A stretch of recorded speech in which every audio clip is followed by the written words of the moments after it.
Welcome to the Starting Over Podcast. I'm your host, Edward Shelton, aka Darklogos, and this is a show where we look at the strategies, tactics, and mechanics behind the game of heroclix.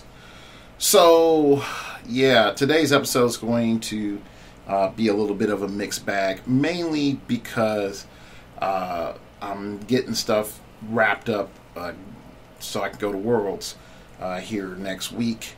So this is probably like the only content that you're going to get until after Worlds. I recorded my WKO that I was at, had a good time, got a Proxima staff, got exo specs, and I have some thoughts on that.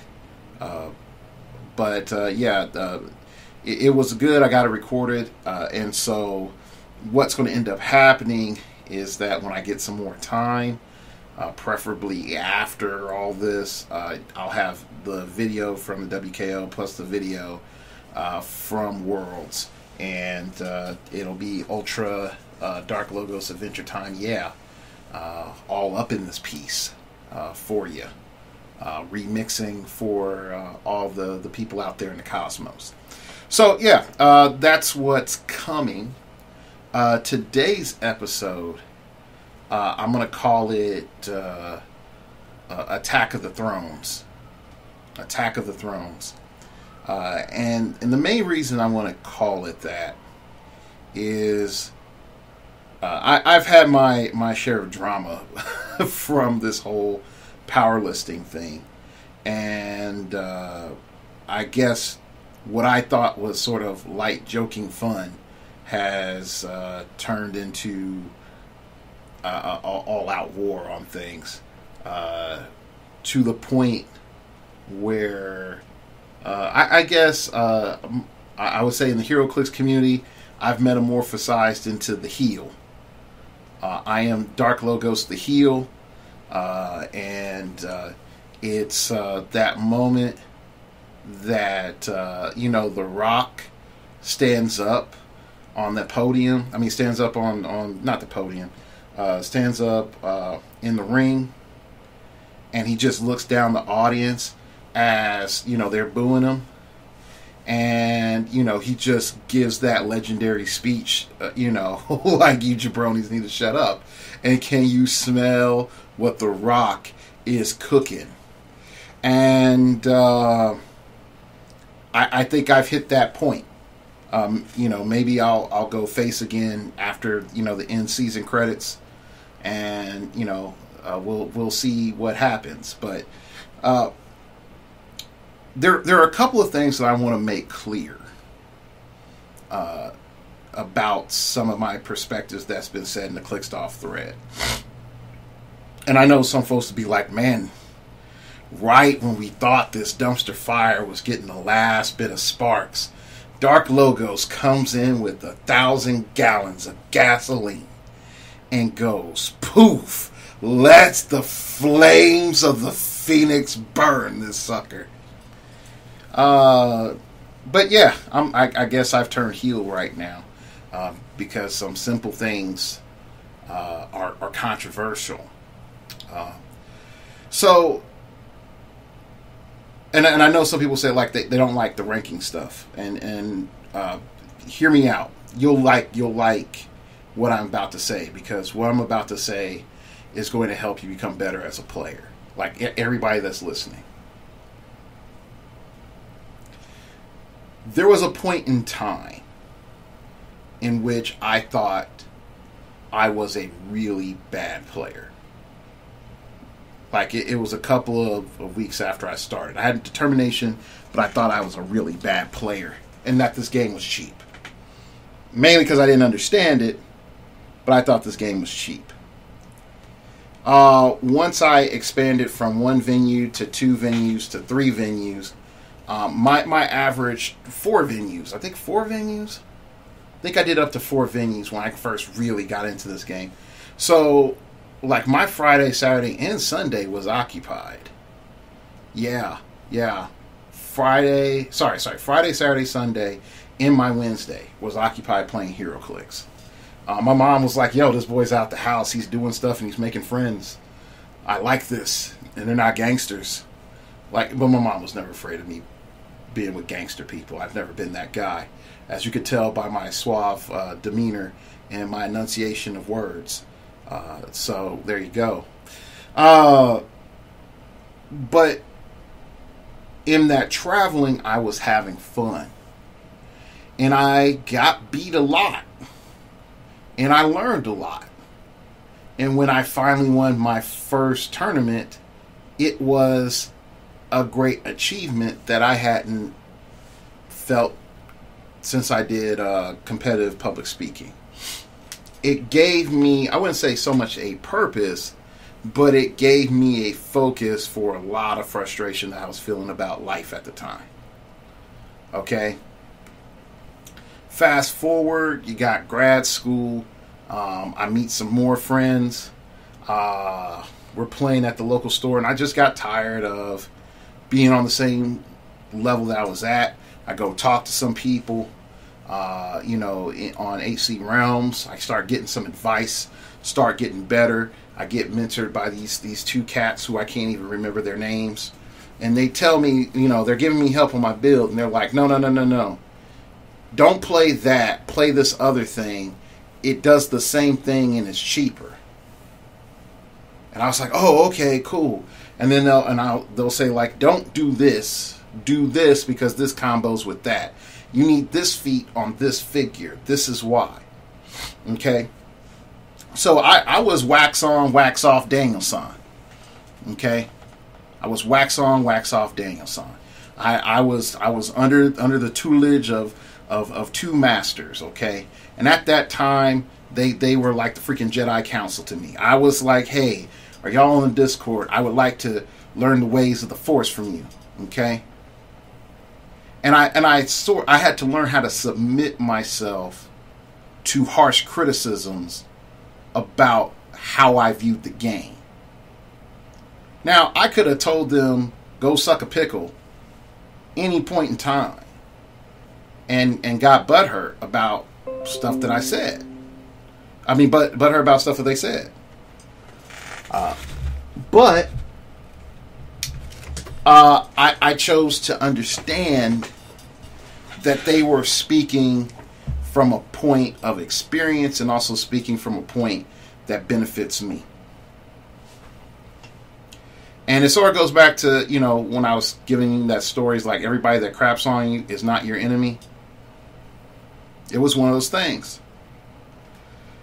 And so, in this period, some big events rolled through Tulsa. Longtime listeners of the show would know. I participated. I got, into the top four. Lost in top four. This is back when WizKids was experimenting with the 400 point, championship thing. And as disappointed as I was happy. I was the only person not playing Superman. The only person not playing Superman.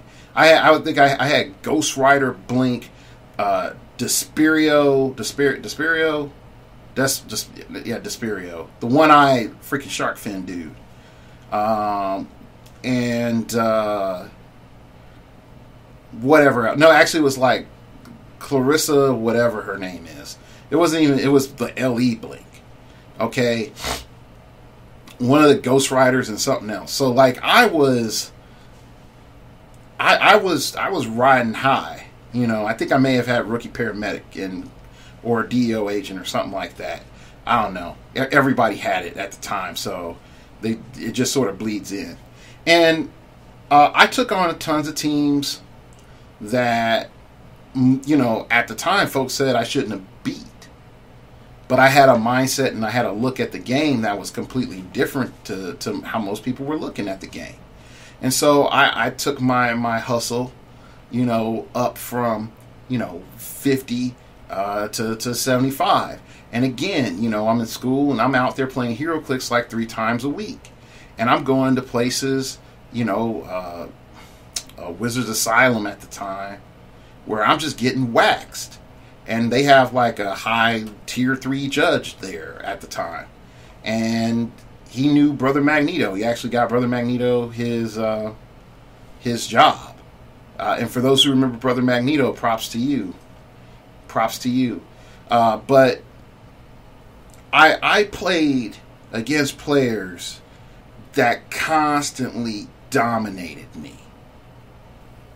Constantly dominated me. And they would give me insights. They wouldn't give me all the keys to the kingdom, but they would point me down to the path of glory. And you know what? I thank them. Because they didn't come back and coddle me. They didn't come back and say, hey, Edward, man, I would tell you the truth, but it's going to hurt your feelings. I could tell you the truth, but, you know, I want you to stay weak so I can keep beating you up. I could tell you the truth, but overall, I don't think it's in your best interest. They could have done any of those things, but they didn't. And so I found myself, you know, occasionally going out to some further tournaments, coming back in. But overall, I had a good time. And whenever there were big events in town, I was able to play some of the best players in the state of Oklahoma, some even from Texas and Kansas. Okay? Fast forward, you know, come back to Kansas City, see all sorts of silliness, and it's almost like I'm coming back from pilgrimage back to the Shaolin temple, and the Shaolin temple's on fire. I go on realms and see all sorts of foolishness about the game. I go on realms, I see folks telling people bad information, which I feel is to purposely keep people down. And so, lo and behold, the beginning of me podcasting starts. And you know what?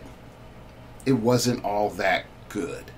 I got some comments about, yo man, do this. I got, like, my first few episodes, I had music in the background. I had one listener who just said, yo man, I come to listen to you talk, and I'm not coming to hear this music in the background. It's distracting.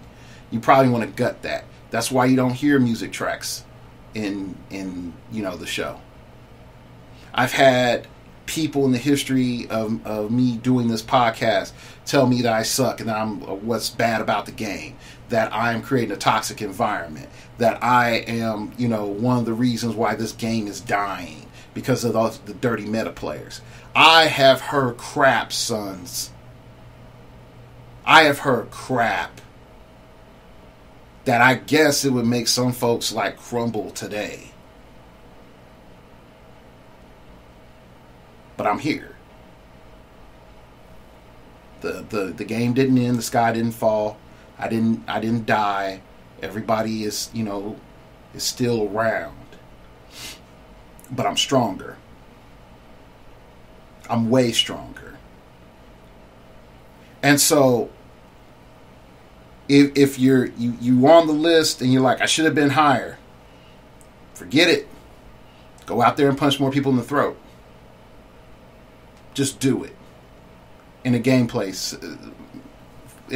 style, not physically. You just have to, at some point in time, just say, what's my name? And you have to just keep going until they submit. You have to pull an Ali on people. You just do. You feel like anybody feels like they're better than me. Come out here. I play at Game Cafe in Independence. Give me a week notice. I will have a team ready. You want to talk good smack and say Darklogos don't know how to play? Come out here. I play at Game Cafe in Independence, Missouri. Let me know that if I'm in town, I'll play you. Tell me, you know, freaking video recorded and everything. I'll put it up on my channel. Win, lose, or draw, I'll put it up on my channel. Okay?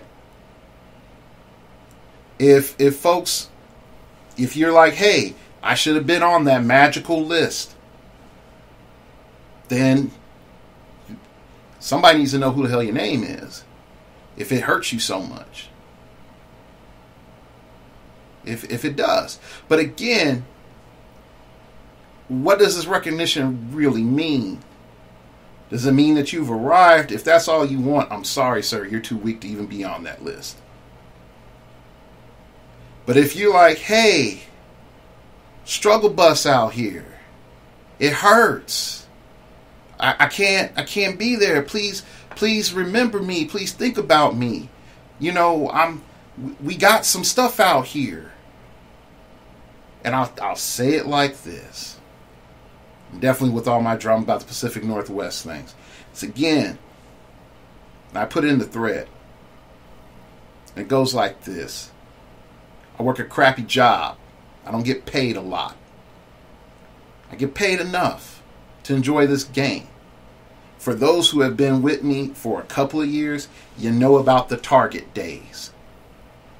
You know about me working at Target and hustling and trying to get money for pieces, and then going out there and starting Phoenix Nest while working at Target, going out and saying, hey, maybe I need to go out to Nationals and Worlds while working at Target. Hey, maybe I need to go out to these bigger tournaments like Rocktober while working at Target. Going out to Omaha, Nebraska while working at Target. Going out into Kansas while working at Target. Going out over into Illinois while working at Target. And just showing up, playing a game, getting it in, learning some things, getting beat, giving out beatings. And taking every little moment I could to not just grow myself, grow the channel, plus also help grow other people that are riding with me. Everybody's got struggle.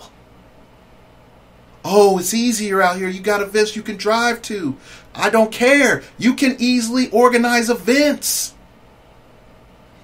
Oh, it sucks for us. There's nothing here. Then do it yourself. Don't tell me you're great and you don't have a resume. Don't tell me that you are worth being noticed if you haven't even dared step out into the spotlight. Don't say that you should be considered in the upper paragraphs of who's who if you have no achievements. And I know some folks say it's like Darklogos, you lighting this on fire. You just starting stuff. No! I'm saying this as encouragement. I'm saying this as honesty. And I'm saying it because it needs to be said. It needs to be said. Now folks will be like, hey, Darklogos, somebody nominate you. And I thank you for nominating me. But you know what? I don't belong on that list yet. But I'm coming. I'm coming. And my goal in this next few weeks is to show folks, hey, he's not just a commentator. That's my goal. Now, whether I succeed or fail, that's my goal. I don't need the community's recognition for it. There's tons of things that folks can do. But I get tired of folks expecting that someone else is going to do it for them. I get tired of that. And I can say that from being on the quarry and folks being mad that I didn't promote their Super Q. And I'm like, yo, homie, I didn't even know it was out there. And you put it out there 1 month before the event goes out. And then you talk to me 2 weeks before the event. And even then, I have editing and everything else, and you're mad that it's a week before the event, and then all of a sudden your stuff is out there. I'm like, look, if you fail to prepare, you fail to plan, and you fail to have the long goal in mind, you will go nowhere in this life. Nowhere.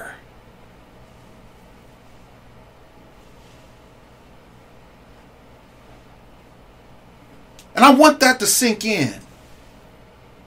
I really want that to sink in. Do you want your region, I don't care where the hell it's at, to be known? Do something. Put on some events. Get them on stream. Tell freaking Patrick what's going on. Tell Clickstuff what's going on. Hell, tell me what's going on. And you know what? You'll get eyes. But if you don't do nothing, don't do nothing. What can I say? I respect the Texas shootout. You want to know why I respect the Texas shootout? Because Texas shootout said, you know what? Majestics is doing it. Why can't we do it? We got good players around here. Yeah, it's getting rough around here. The housing market is getting flooded full of people coming in from California, and housing is going up, and cost of living is going up, and all the game is going up. But you know what? We can hold something. We can drive around. Yeah, Texas is a big state. But guess what? If someone wants to make a point, you'll drive. You'll drive. And they did. So when I look at, oh, hey, Dustin Cedars won Texas shootout, I'm like, brah, freaking oh, he deserved it. He worked. He put in the effort. And that's more than a lot of other people that have more means and more ability did. So you're like, hey, man, there's nothing going around. Go find some friends. Go find some friends. Make friends in other stores. Have fun little 3-store rivalry. Make it known. Hey, here's our fun three-store rivalry. All right, we're going to go in. Venue with the most wins takes the prize. You can get 20 players. It can be whatever weird little format you want. The West Coast was known for unorthodox play, and that is what made it interesting. That's why people sat back and watched. It was like, oh man, there's Golden Age. Let's see this. There was a reason to watch them because of the peculiarity in which they manifested their play. And instead of it being a point of being mocked, it became their crown jewel of excellence. So what you got? So what you got? What makes your area your area? What makes your style of play your style of play? Now, some folks might say, hey, Darklogos, man, you tapped your preacher right now. You can't talk to them like that. You don't understand. It's hard up here. You can't talk to people like that. You don't know their struggle. Hey, man, you can't say all this because, situations change between people and people. And, hey, we're balancing this, that, and the other. And I like to say, welcome to life. Welcome to life. And if you want a seat at the table, I'm willing to wait until you're ready to participate. But the game will go on. The commentary will go on. But when you're ready, you have a place. But don't tell me that we should make a place for a person that's not ready, for a group that's not ready, for an area that's not ready.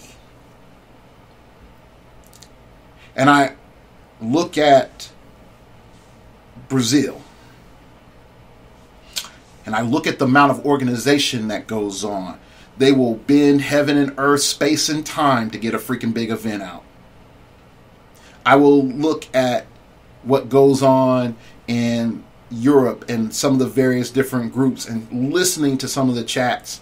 Try and translate what I can here and there. Try to find somebody that knows what's up. Looking at some results here and there. And it's a struggle bus. And it's a bigger struggle than any of us in America have. Whatever you think your struggle is, you're still on easy mode. You don't got to worry about converting currency. You don't have to worry about trying to have a dream and a paradise going against people that are 3 sets ahead of you in some situations. You don't have to think about that. And so I'm supposed to be like, oh, it's hard. Sorry, the preacher in me's coming back out. Everything that has value comes with a price. Everything that has value comes with a price.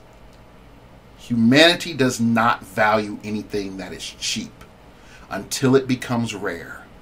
Something overly abundant won't be a second thought, but the moment it becomes rare, it'll be worth more than gold. Watch your air right now. Take a deep breath in and out. You feel that? It's all nice, isn't it?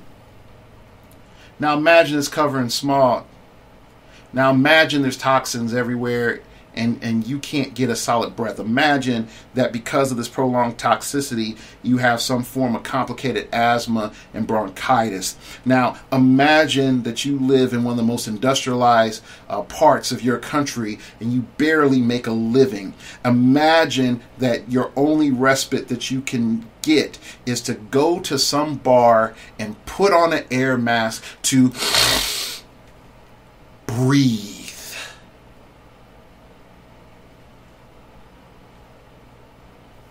Something is valuable when it becomes rare. So what are you going to sacrifice? What are you going to put up on the altar? What's got to burn? What's got to die? You got time for Xbox Live? Don't talk to me. Don't talk to me about, oh, I don't have time to practice. You got time for PlayStation Plus? Don't talk to me that I can't get to an event or I can't organize an event. You got time to diddle around on Facebook? Don't talk to me. Don't talk to me about I don't have time to get better and I can't talk to someone about getting better. I would say it's like, no, if doing it was easy, then everybody could do it. If being a winner was easy, everybody would have done it. I know for a fact of the giants that I have fought and the warriors that I have gone through, that if winning was easy, I would have put in 1,000 times less effort. So don't talk to me about I don't have time. Don't talk to me about, oh, I don't have the resources. We have 1,000 times more resources than we did 5 years ago. Don't talk to me that I can't get a hold of anybody. You can talk to every major player at a drop of a dime, and all of them will be respectful of your time and give you countless pearls and insights of to this game. But you gotta sacrifice convenience. You gotta sacrifice comfort. Sometimes you just can't get some other nice stuff done. You gotta put the Kindle down. You gotta put the controller down. Get on that Roll20. Call up your homie and be like, yo man, I need to practice. I got a WKO next week. But again,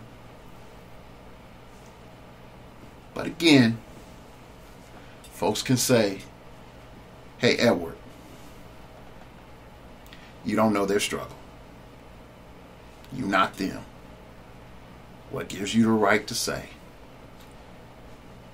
And I can easily say, the moment the comment goes into the ether, it is fair game.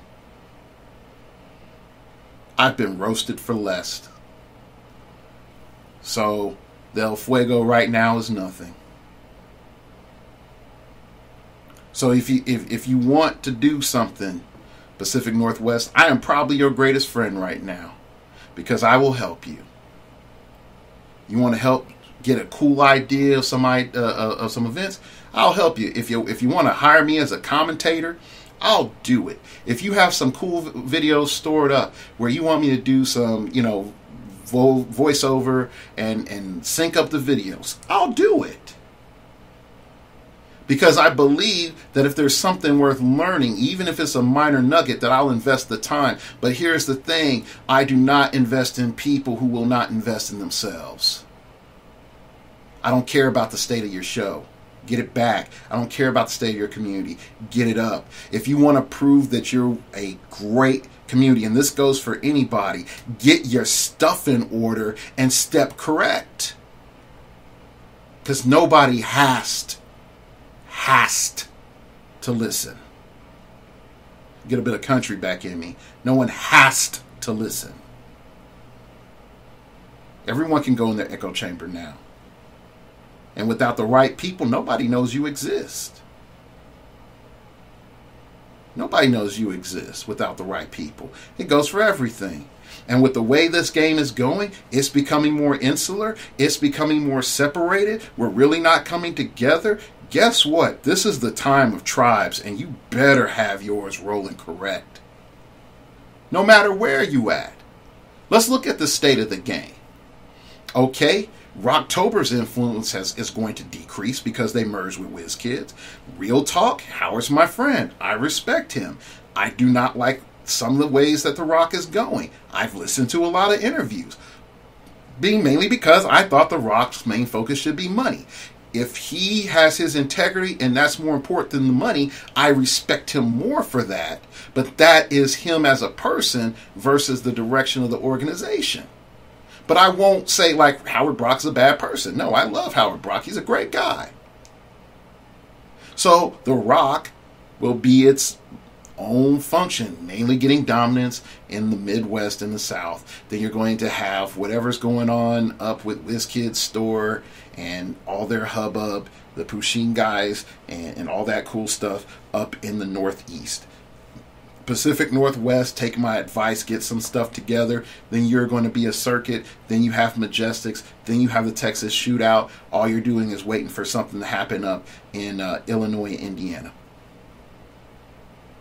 That's really it. And if they can get their drama together and settled that whole Chicagoland BS, then guess what? Then you have another zone that's just going to be dominant in activity.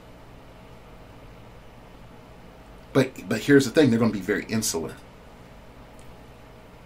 Because if I can throw out 5, 6, 7, 8 events in a year's time, and you don't have to drive more than an hour, why would you drive 6 or 7 hours to Tulsa? Why would you drive, to Orange to play against past people? Why would you spend the time to go down to Lucky Dice Cafe and play against, maybe a couple other different people you haven't played before? Why wouldn't you, go up there and if you're why would you go over to the Pusheen guys store that they play at? Hell, why would you come and play my store? The community is about to isolate itself.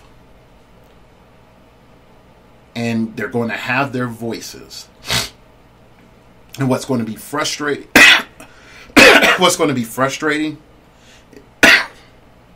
is that this national view that we have is going to become more and more specific. I see 2 Clicks from KO being more and more West Coast specific.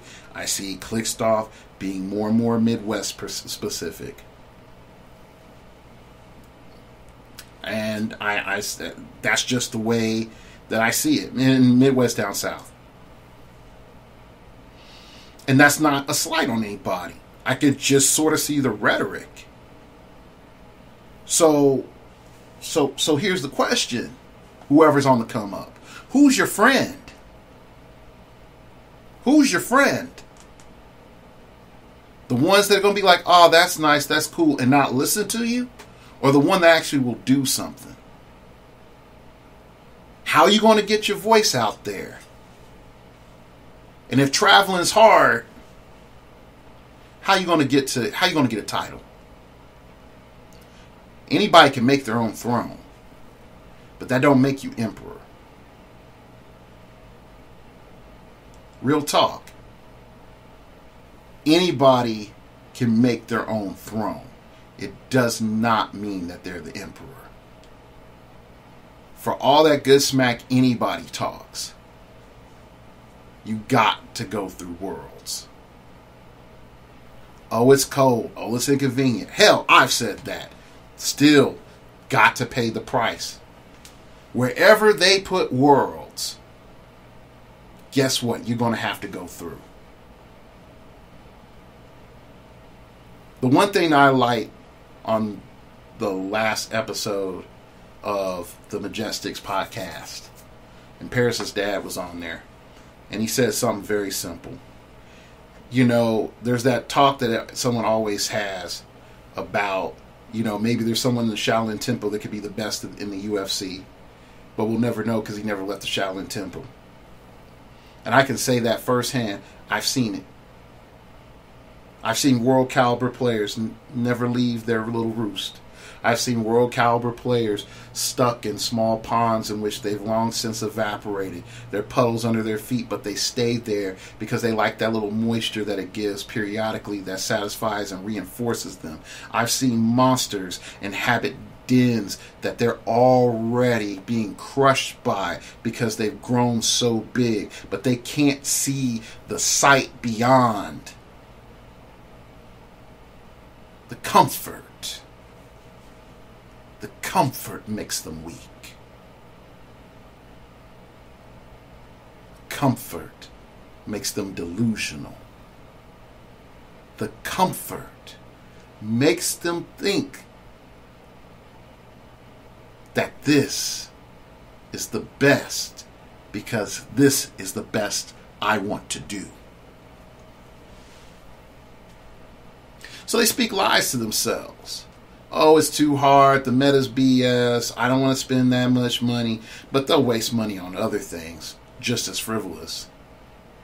They're not necessarily penny pinchers, and many times probably more successful in various other things.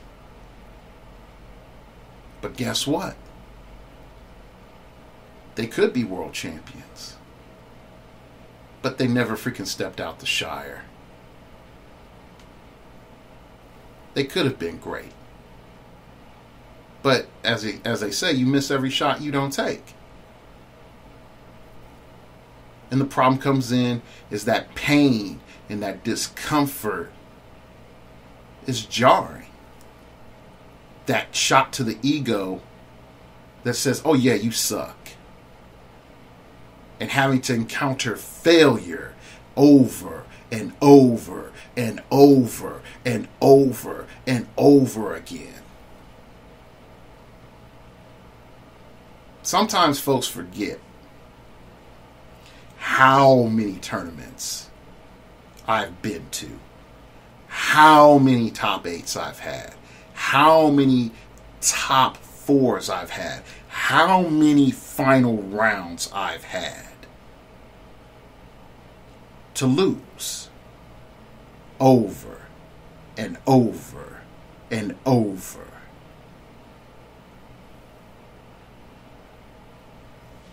But I'm glad. Because I have the scars I can show of when I fought Goku. I have the scars to show when I fought Adam Friedman. Multiple times. I have the scars to show when I played Easton Brock. I have the scars to show when I played Patrick. I got the scars to show it.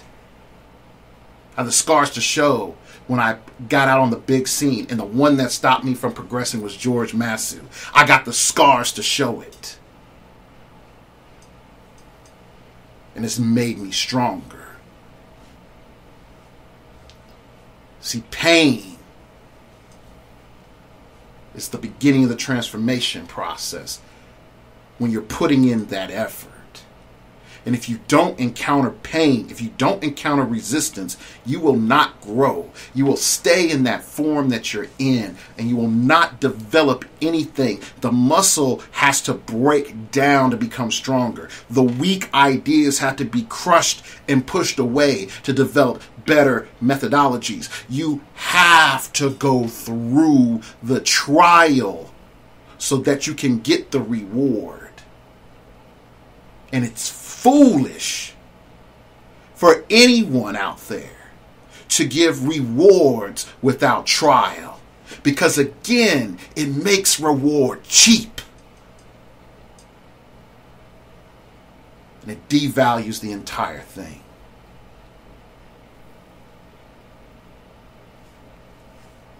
So there's tons of things that people can do in the coming, I hate to say it, fractioning. Number one, I would say, is start finding friends all over the place now. Start getting insights to live streams now. Find out who's doing what and set up Twitch. Because that's the only way that people are going to stay up ahead on things. Folks will be like, what about Majestic CCG? I think it's still going to be a good source. But with all this fractioning, without nuance about when and where and what division it came in, there's going to be a lot of misconceptions about the information being put out there. And I'm not trying to cause problems for Patrick, but do understand he's also part of the fractioning. He is.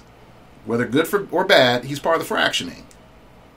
And so his site, which does very well cater to the Clicks community and cater to the West Coast players, he will have a skew towards the West Coast. And that's fine. That's his business. That's a good idea. But understand there's a cost. Because if a West Coast player spends a good deal of their time saying, we're the best, we're great. Just like, hey, some of the guys that clicked off were saying, hey, we're great. You know, back with the, you know, the whole little conversation about I haven't been afraid of a West Coast player. That little thread back then. If that isolation continues due to it's a struggle out here, or I don't want to go that far, or I don't got the money, and I get it, but if Aaron can come out here, you know, for multiple tournaments and whatnot over the years, I don't see the excuse for anybody else. Aaron got kids and a girlfriend, and he just bought a house, so I give him a pass. He just bought a house. Okay, if you just bought a house too, other homies, great, I understand. You can't go nowhere for a while. All right, cool. Just say I bought a house. I'm being like, oh man, and then put on top of it, I got student loans. I'm like, hey, you shouldn't be playing this game, but okay, I'll give you a pass. That's justifiable. The money literally isn't there. I got kids, I bought a house, and I got student loans. All right, but you shouldn't be playing this game. This game you spend too much money on this game. Go take that $200, learn some E-Trade, some Red Robin or something, and get a small business or something. Get your money in order. Okay, don't waste your time here. But if Aaron can travel, if Kevin DeFruz can travel, you know, I don't know what to say. I don't know what to say. You know, the excuses become small. Excuses become small in the shadow of your predecessors. Because there's a lot. When you got the Mexican national champ for 1 year and it comes out of Cali, that excuse about travel becomes small. You know, we can't make it out there. It's like, but how did that dude make it? How did he make it? Oh, we can't get to Vegas. How did Kevin DeFruz make it? How did Eric Cantu make it? Oh, we can't get all the way over to Utah. I'm like, how did the Vegas guys get there? You know, it's like simple stuff. So the problem is like if there was no prototype, you have an excuse. But not just the prototype, but the mainline freaking product is proven. It's proven. So, like I said, is, with all this fractioning, get some friends everywhere. Number 2, get on a team. Make this clicks game a lot cheaper. Real talk. It just is. I got tons of shows about how to run your team. There's no excuse about, I don't know how to get my team together. Blah, blah, blah. Dude, I've given you everything but the freaking, super secret stuff that I've done with Phoenix Nest. I've outlined people, roles, things you need to do, stuff you need to consider, organizational things. Hell, I pretty much tell you almost everything you need to do down to booking the hotel and buying the tickets for you. So you get, your Pacific Northwest team, your Canadian team. Canadians, y'all sort of slacked off too. I want to see y'all come back in force. Tom Kerr is the superhero you need right now. Y'all need to rub that man's back and say thank you for carrying us into greatness. That's what you need to do. Y'all need to rally around him, resurrect Department H, freaking hijack Patricia Lamb, bring her back across to Canada land, and find where the hell Rob Barazil went in the woods and get him, and then y'all reform Department H and then come back and show the Americans that y'all got some tech up there. Real talk. Because, buddy, I would love to see it. I would love to see it. But whatever you're doing, get some friends. Make your team. Get those streams down. And you better travel. Traveling is more powerful than it ever was. More powerful than it ever was. All these closed circuits will make complacent people that will not go out that far, more than 1 or 2 hours. All the WKOs, the convenient Winamaps, all this other stuff. It's going to make people complacent. They're not going to travel far. And if they don't travel far, they won't learn a lot, thus making them weaker players in the long run, shrinking their intellectual body mass. And doesn't matter if you're playing Easton Brock every week, or Daniel Powell every week, or PJ Bolin every week, or Lane Miller every week, or it doesn't matter. You get used to their kung fu. Go up there and play Adam Friedman for a couple of events. Your kung fu will change. Go over, and when Kevin was playing, go play Kevin. Watch Kevin play. Your kung fu will change. I learned a lot from talking to Kevin. I learned a lot from playing Kevin. I've learned a lot from watching him play. So don't be like, oh yeah, I just need to stay in my area. Nope, you will become weak. Oh, I'll rep my area. Yeah, you'll rep your area at the bottom half of the mountain. You can do that at the bottom half of the mountain. You can wave whatever flag you want, from sea to shining freaking sea. And everybody will be like, I see some fabric moving down there, as they trounce up the mountain and get placed. The ones that travel will be successful. There is nothing that's going to replace hard work. Now you can say the Grand Yoda will finally appear, and the only reason it'll appear is that it'll put in more hours on Roll20 than freaking Daniel Powell, Paris Gordon, and George Massue combined. Okay? And even then, that person will not come out of nowhere. We will know who that person is. So, last but not least, get on Roll20. If you're like, oh, Roll20, it's so hard. It's so hard to learn. Go find somebody. Get in that Discord. Freaking talk to somebody. And because I've been in there. There's somebody in there all the time.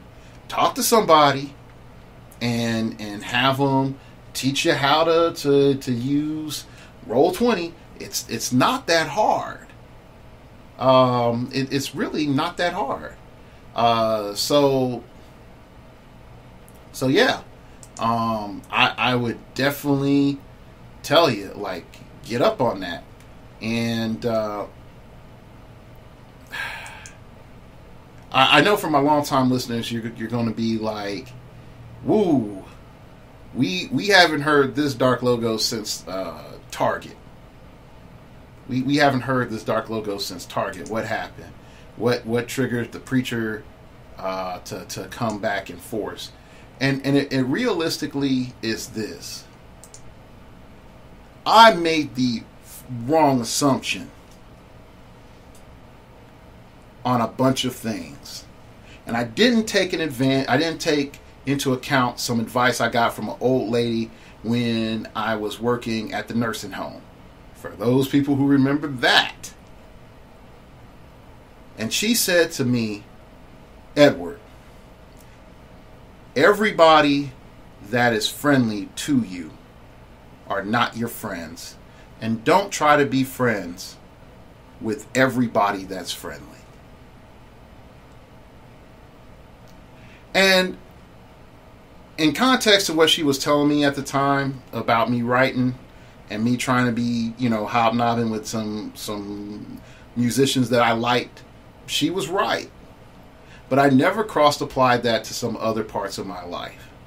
And some of the other drama that's gone on in the last few weeks has really illuminated that my thought process of who and what is a friend does not translate to another person assuming those ideas in on themselves, let alone accepting those ideas because I accept them. And because of that, I've treated people that I've been friendly with like friends.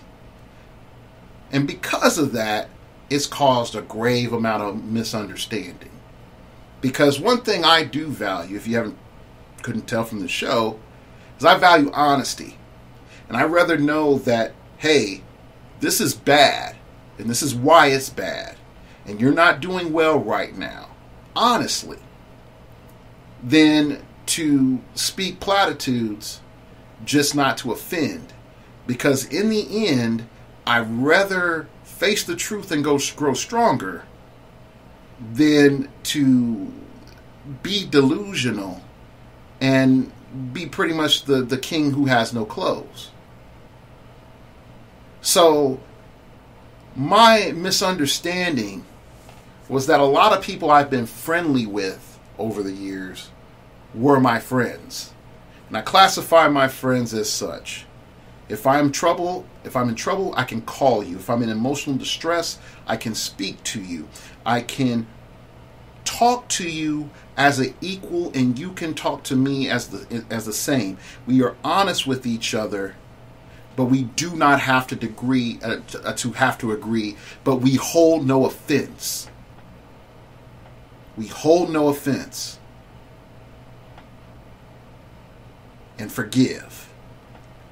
And I've learned a lot of people are not my friend. So I don't have to treat them as if they were. So there's a lot of things that are probably going to change.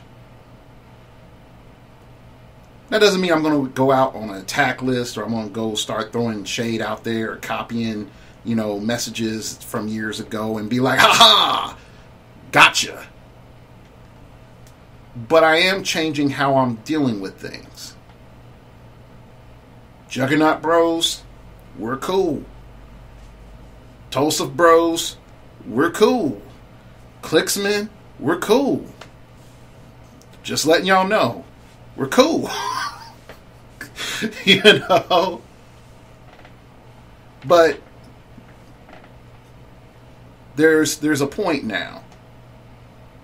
There's a point now where you live long enough to become the villain.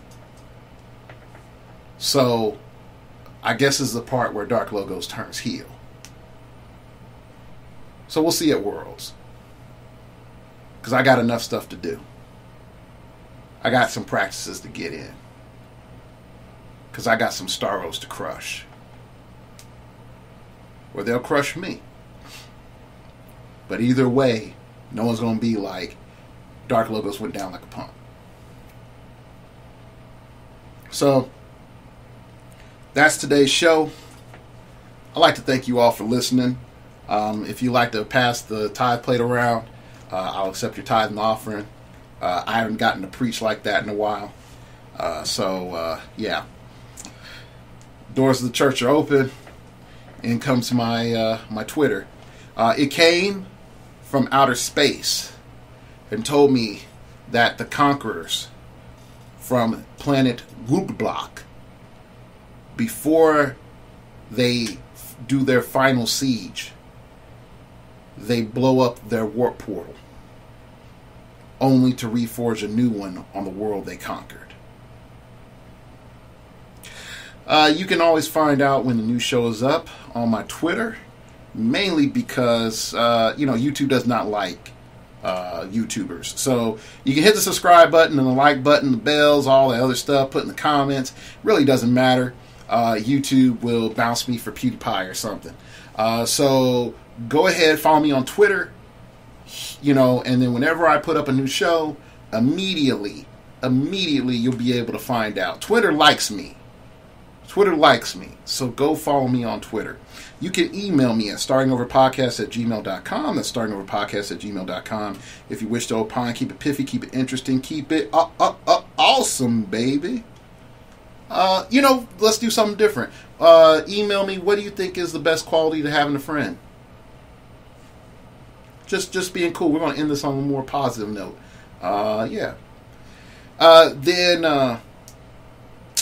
So you can go over to the blog, startingoverpodcast.blogspot.com, and donate to the show. That's startingoverpodcast.blogspot.com. And everything that you donate will go to my Black Friday hunting for a new camera, and so that I can start doing topography again. I'm going to do topography. There are a lot of maps that are out there, and Batman the Animated Series alone is like 6 maps, so I have tons of content there. But again, they're going to be post Worlds. I know I didn't really talk about Exospecs and Proxima Staff. I apologize. Again, I rabbit trail myself, but I feel like you've been probably more than entertained. Last but not least, if you want a Starting Over Podcast t-shirt or the second generation Phoenix Nest t-shirt, you can get one in the link below. And I did say t-shirt, not jerseys. just being clear with you. All right. Again, I'm not going to go to Worlds and be beating people up or throwing chairs and stuff, folks. So just keep that in mind. So they'd be like, got to put a watch list on Darklogos. Like, no, it's not that bad. But and I know probably I'm also going to get some crackback from PJ too. But we've had a running joke lately. So anyway, I'll see y'all at Worlds if you're going. If not, hopefully I'll have some cool content for you, and hopefully the stream doesn't suck. Yeah, hopefully the stream doesn't suck. So, like always, remember, we all have to start over sometime.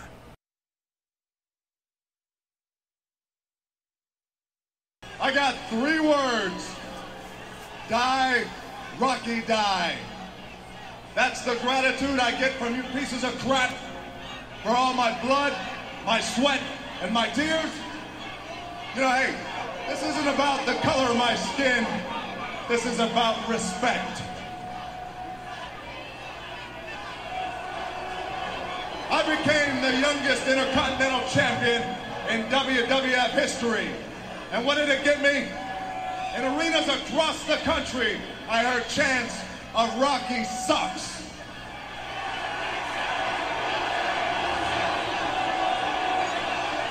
Well, Rocky Maivia is a lot of things, but sucks isn't one of them.